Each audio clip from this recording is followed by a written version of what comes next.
Сәлем достар, осы соңғы кездері интернетті жаңалықтардың барлығын ашсам, коронавирус, яғни COVID-19 жайлы әңгімелер көбейіп кетті. Олардың көбеюіне біздің қандай себебіміз бар? Ол аурудың көбеюі неден болды? Және осы сұрақтарға бүгін жауап іздейтін боламыз. Ендеше біз бастаймыз.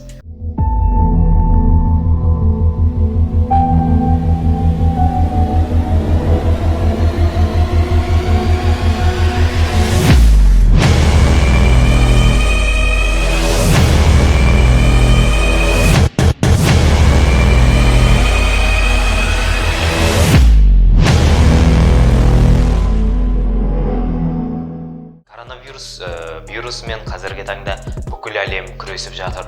Олар жайдан жай күресіп жатқан жоқ. Олар осы аурудың тоқтауына әсер ететін бір шаралар ойлап табуда. Біздің қазақтар болса, бізге бәрі бір секілді. Себебі той-домалақтар жасалып жатыр, көптеген адамдар ауырып жатыр. Оған қарамастан көптеген жерлерде жиын болып жатыр, жиналып жатыр. Сондай оқиғалардың кесірінен қазіргі таңда біз коронавирустан зардап шегіп жатырмыз. Сіздерге дәлел болсын деп бір-екі видеоны көрсетейік. Бұл видеоларда жай ғана той ғана емес, бұл жерде полиция қызметкерлерін мазақ етуде. Белгілі бір адам үстіне полицияның формасын киіп, ол жерде ұрыс шығарғысы келді, яғни ол жерде тойды тоқтатқысы келді, бірақ кейіннен ол барлығы прикол болып шықты. Жай ғана әзіл. Ендеше видеоларды көріп алайық. Және осы видеоларға деген көзқарастарыңызды, осы той болу деген жалпы бізге керек па, әлде керек емес па? Қазіргі таңда соны пікірге жаза кетіңіздер. Ендеше кеттік. Құйрық бауыр жемесең есте қалады деген сіздер түсініп алған құйрық бауыр. Ассалаумағалейкум. Қадірлі ағайындар, кешірім сұрайын. Мен де қазақпын, білем той. Бірақ бұл заң бұзушылық. Енді қараңыздар, мына жақта қанша адам отыр? 12 адамнан астам отыр. Бәрі бір-біріне жақын. Мына жақта 20-дай адам отыр. Мына жақта 30-дай адамдар отыр. Неге бұлардың бәрі көңілсіз отыр? Неге бір қолсоқ отпайсыздар? Тойымыз ағайындар-ау! Ой, жандарым, жаңарқа! Той құтты болсын ағайын! Қазіргі кездегі коронавирус індетінің дамуына байланысты, яғни шиеленісіне байланысты көптеген кәсіпорындар, көптеген жерлері жабылып жатыр.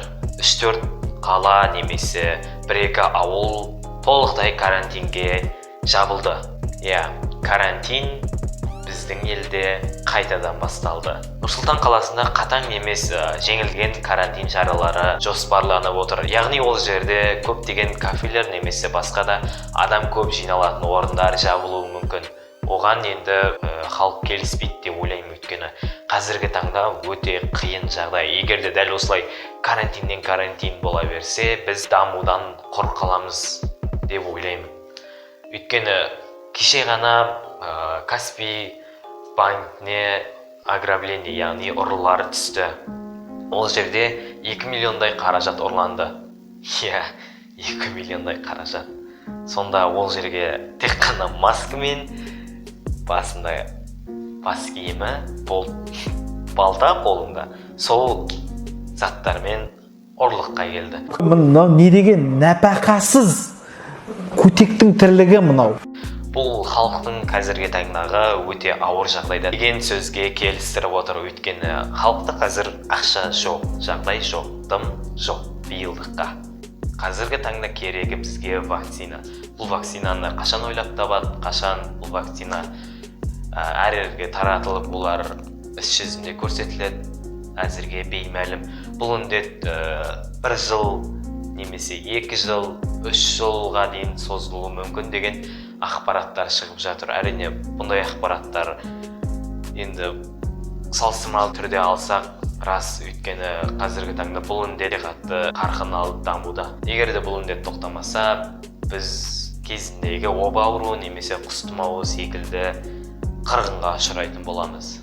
Достар, сіздермен бірге болған Диас Базарбай. Арнаға жазылып видеоларға лайк баса кетіңіздер. Ендеше көріскенше.